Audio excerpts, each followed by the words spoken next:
Praise the Lord. ஆண்டவராக இயேசுவின் நாமத்தினாலே இந்த காலை நேரத்திலே தேவனுடைய வார்த்தை என்னவென்றால், ஆமோஸ் எழுதின புஸ்தகம் 5ஆம் அதிகாரம் 4வது வசனத்தை நான் வாசிக்கிறேன்.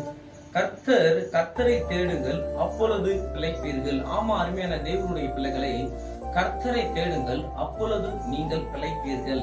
எங்க நம்ம தேடுறோம்? உண்மையாக தேடுவோமா இல்லையா என்று நம்ம யோசித்து பார்க்கலாம். தேவன் இல்லாம நம்மளோட வாழ்க்கையில ஒண்ணுமே செய்ய முடியாது.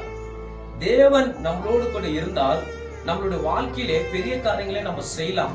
உனக்கு நல்ல வேலை இருக்கலாம், நல்ல பிசினஸ் இருக்கலாம், நல்ல செல்வ சீமானா நீ வாழ்ந்து கொண்டு இருக்கலாம். அதெல்லாம் பெருசு இல்ல. கர்த்தர் ஒரு மனுஷனோடு கூட இருந்தால் அதுதான் ரொம்ப பெரிய விஷயமாக இருக்கிறது. நம்ம இன்னைக்கு இல்லாம இருக்கலாம், கர்த்தர் நம்மளோடு கூட இருக்கிறார். ஒரு நாள் நம்மளை உயர்த்துவார். கர்த்தர் ஒரு நாள் நம்மளை விசேஷமாக ஆசீர்வதிப்பார்.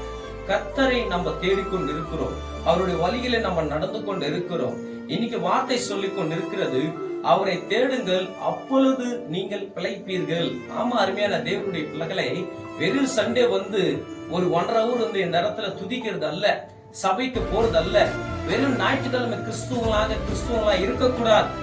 தேவ வார்த்தை சொல்லிக் கொண்டு இருக்கிறது, அனுதினமும் அணு நிமிஷமும் அவரை துதிக்க வேண்டும், அவரை கனப்படுத்த வேண்டும். ஏனென்றால் நம்ம நிக்கிறது அவருடைய கிருபை, நம்ம ஜீவனோடு இருக்கிறது அவருடைய கிருபை, நம்ம நடக்கிறது அவருடைய பல, நம்ம குடும்பம் இவ்வளவு ஆசீர்வாதமா இருக்கிறது அவர் நம்மளை ஆசீர்வாதித்து இருக்கிறார். அப்போ நம்ம இந்த வார்த்தையில் நம்ம அர்ப்பணிக்கலாம்.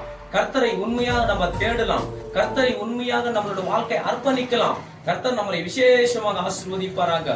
கர்த்தரை தேடுங்கள், அப்பொழுதும் நீங்கள் பிழைப்பீர்கள் என்று வேதம் சொல்லியிருக்கிறது. கர்த்தர் தாமே உங்களை ஆசீர்வதிப்பாராக. ஆமேன், ஆமேன், ஆமேன்.